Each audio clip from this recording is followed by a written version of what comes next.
삶은 문제와 고통의 연속이다. 삶은 고해다. 이것은 위대한 진리다. 다시 말하자면 이 세상에서 가장 위대한 진리 중의 하나다. 생직고는 석가의 가르침인 사성제 중 첫 번째 가르침이다. 이것이 위대한 진리인 까닭은 진정으로 이 진리를 깨닫게 되면 그것을 뛰어넘을 수 있기 때문이다.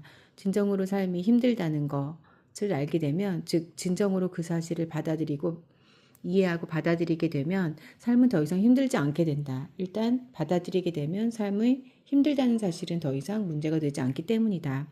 대부분의 사람들은 삶이 힘들다는 이 진리를 제대로 깨닫지 못한다.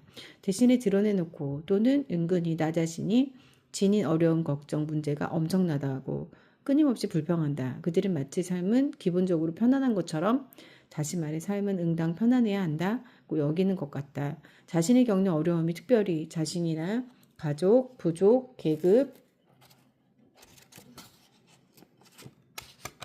국가, 인종 혹은 인간에게만 들이닥친 유례없는 고통이라고 생각하고 있음을 드러내놓고 또는 은근히 발설한다. 나 자신도 그래 본 적이 있기 때문에 이러한 불평이 어떤 것인지 안다. 삶은 문제 연속이다. 우리는 이 문제들을 해결하고 싶은 걸까? 아니면 그저 불평하고 싶은 걸까? 우리 아이들에게 이 문제들의 해결법을 가르치고 싶은 걸까? 삶의 문제들을 해결하기 위해 필요한 기본적인 도구는 훈육이다. 훈육 없이는 아무것도 해결할 수 없다. 부분적인 훈육으로는 일부 문제만 해결할 수 있다. 온전한 훈육이 있어야 모든 문제를 해결할 수 있다. 삶이 힘들다는 것은 문제를 직면하고 해결하는 과정이 고통스럽다는 것을 말한다.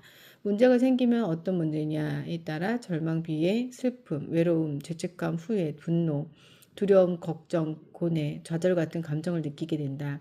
이런 감정들에 인해 우리의 마음은 불편해진다. 종종 아주 불편해지고 육체적인 통증과 같은 고통을 느끼며 그 고통은 때로 가장 심한 육체적 고통과 맞먹는다. 우리가 문제를 문제라고 부르는 이유는 사건이나 갈등이 야기하는 바로 이 고통 때문이다.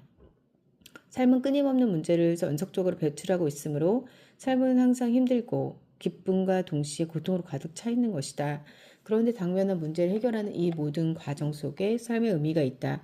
삶의 성패를 가르는 것이 이 문제들이다. 문제에 부딪히면 용기와 지혜가 필요해진다. 사실 이때 용기와 지혜가 생겨난다. 우리가 정서적으로 영적으로 성장하는 것은 오로지 문제를 통해서만 가능하다. 사람들이 영적으로 성장하도록 돕고 싶다면 문제를 해결하는 능력을 자극하고 지원해야 한다.